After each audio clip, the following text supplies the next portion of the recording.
My paper that I've actually already written in a draft form is called The Socialization of Capitalism for the New Economic Paradigm. And I guess I start with the big question that we're all here to discuss, which is how might we enact sustainable and integral development, protect our natural environment and its resources, and economically empower the world's poorest? Big, long, massive question that we want action for. And I guess this symposium is seeking insightful responses for a manifesto for action, and not just words, towards this new paradigm of economics, which we will be working on post the conference. The question actually juxtaposes the old with the new. The old economic paradigm with nomenclature such as neoclassical economics, rational self-interest, profit maximization, agency theory, the accumulation of capital, and all that's juxtaposed with what we've envisaged to be a new economic paradigm, which is to sustain the planet, and in the words of Pope Francis, to bring the whole human family together to seek a sustainable and integral development.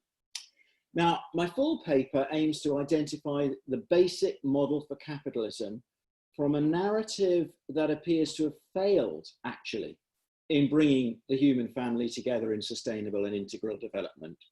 And the paper asks whether that failure is inherent in the wealth-creating aims of capitalism, and if you like, it's intrinsic exchange mechanism of capitalism. Is that the cause of its failure? Or whether neoclassical economic theory has overlaid capitalism with a rationalistic, self-interested model for human relations that actually failed to address the call of social justice, solidarity, and subsidiarity, and has apparently made the profit motive the only goal of economic relations.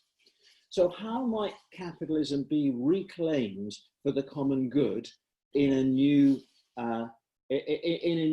world order, and that the hope of Pope Francis might be met in the socialization of capitalism? Now I'm going to just share my screen for a moment. So as I pause, I want to talk about the straw man of capitalism. I'm now searching for my share screen, and I hope this works for you all, because I want to show you the picture of a book, which amongst many, really is in my mind a sort of epitome of strawman capitalism, which it applies to capitalism, quotes toxic assumptions. It's by Eve Poole. We could quote many such books, of course. What she does do is outline, if you like, the features of what I call strawman capitalism.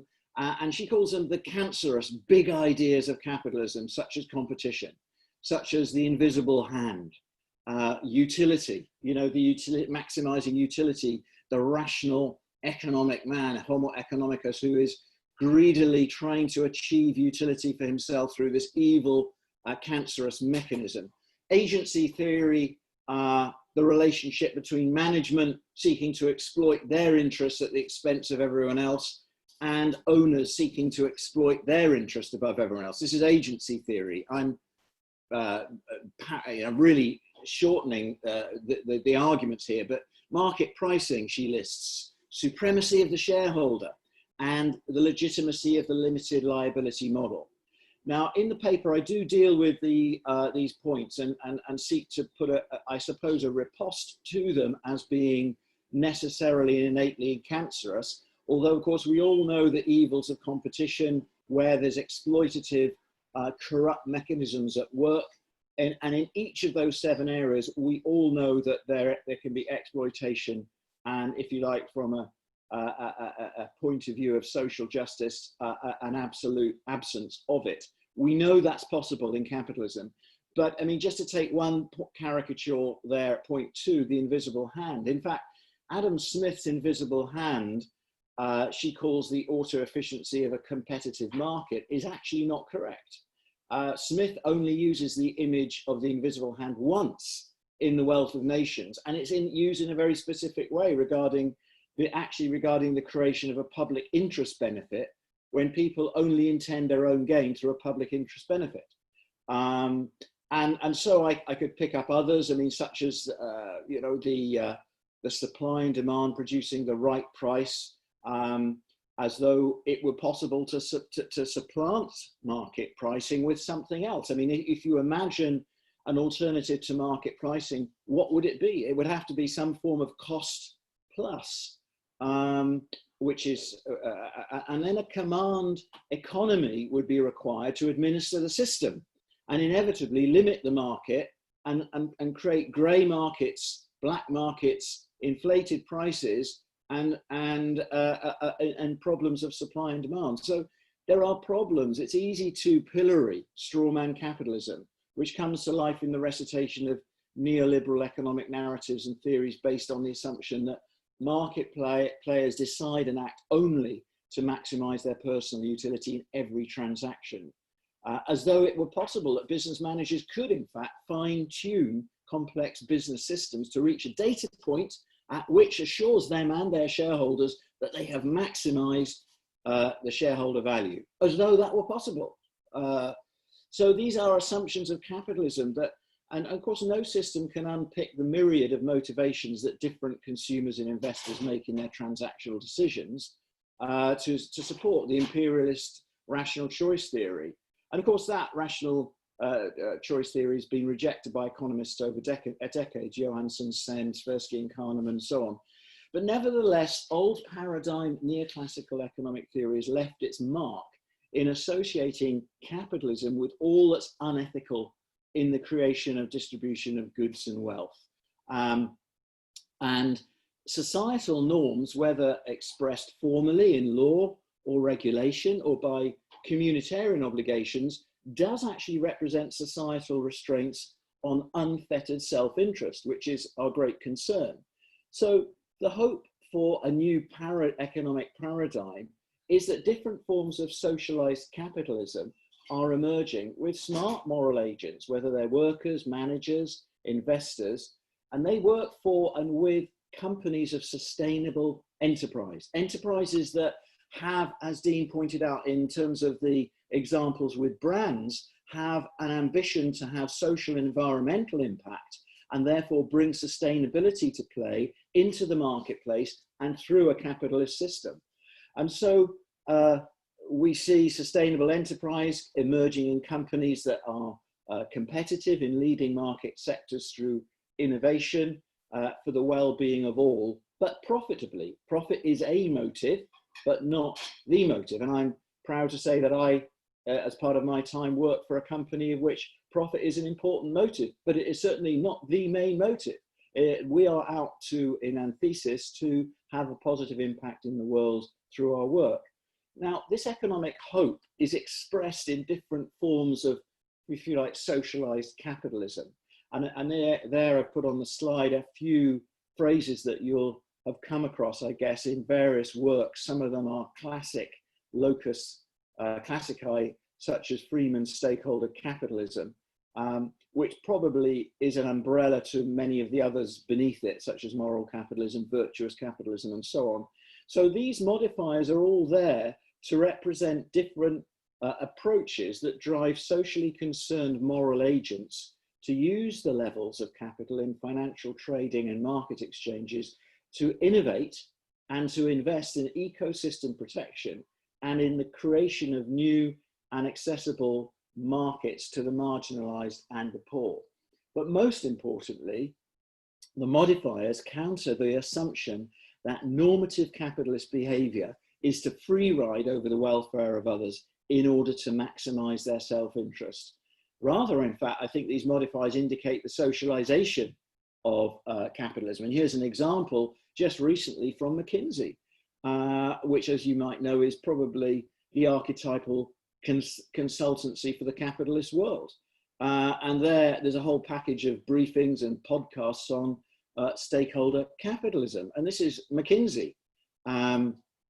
Of course, a company faces many different stakeholders. I mean, this little chart gives three big groupings, but these stakeholders are influential on the capitalist behavior of companies. It's consumers who are increasingly, particularly, it varies from market to market, but as Dean indicated, many brands are becoming purposeful brands aiming to do good in the way in which they deal with their supply chain and, in fact, their manufacture and aim. There are, of course, massive numbers of influencers on business, key opinion leaders in governments, and, of course, investors. And I just want to close in the last few minutes on looking at investors who are such a key player in this. So investors are motivated by all kinds of things, such indicated here. You know, am I going to, you know, take a return and I'll sacrifice some benefit, sacrifice some profit?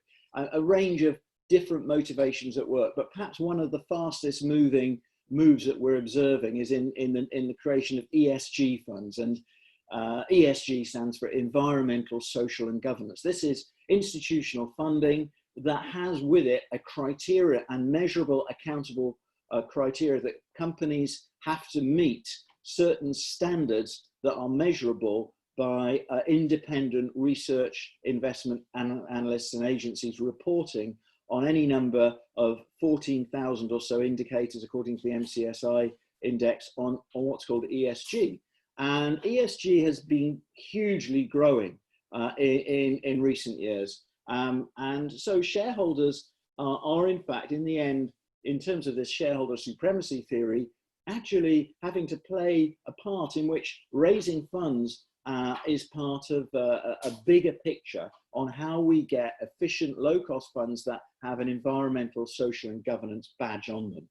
And so we also, I just want to close in saying any rights, obligations or liabilities of a company are actually discrete from its shareholders, who are responsible only to the extent of their capital contributions. Managers and board directors who don't comply with company law requirements are actually liable to dismissal as well as civil and criminal penalties. So really a management is accountable in law, and then we're dependent on the strength of that law. Now, I developed this more fully in my full paper, but as time is up, I'll just give you the three main themes that I deal with in the paper as a pointer towards how I think we see the socialization of capitalism develop. Corporate total value creation, and total value creation refers to the value created across multiple stakeholders. So we're measuring impacts on social and environmental externalities for the economists, how that's measured and reported, and how companies such as Danone recently have completely reconfigured their company to ensure that stakeholders have as much priority, if not more, than shareholders. And of course, the emergence of the B Corp is another case I use. I use the case of BlackRock, who are scrutinizing company AGMs on the decisions that they're making on ESG principles and are actually delisting companies that are not meeting their criteria. These are examples of what I call corporate total value creation. Then there's governmental value creation, in which we are not yet seeing, but we need to see returns to governments that are investing in society for research. We need to see a greater improvement in tax regulation, global and international tax regulation. I deal with this in the paper. And then finally, how do we use capitalism to access the poor? Because one of the greatest social injustices of our time, which is held at the door of capitalism, is that it's not helping the poor. But the emergence of what I call digital capitalism, in terms of examples such as M-Pesa and so on, are opening up digital pathways for people who cannot be banked to get into financial opportunities. In the case of Kiva in Sierra Leone is a good case study that I use. But my time is up, ladies and gentlemen, so pleasure to have had this time with you and look forward to the discussion. Thank you, Dennis.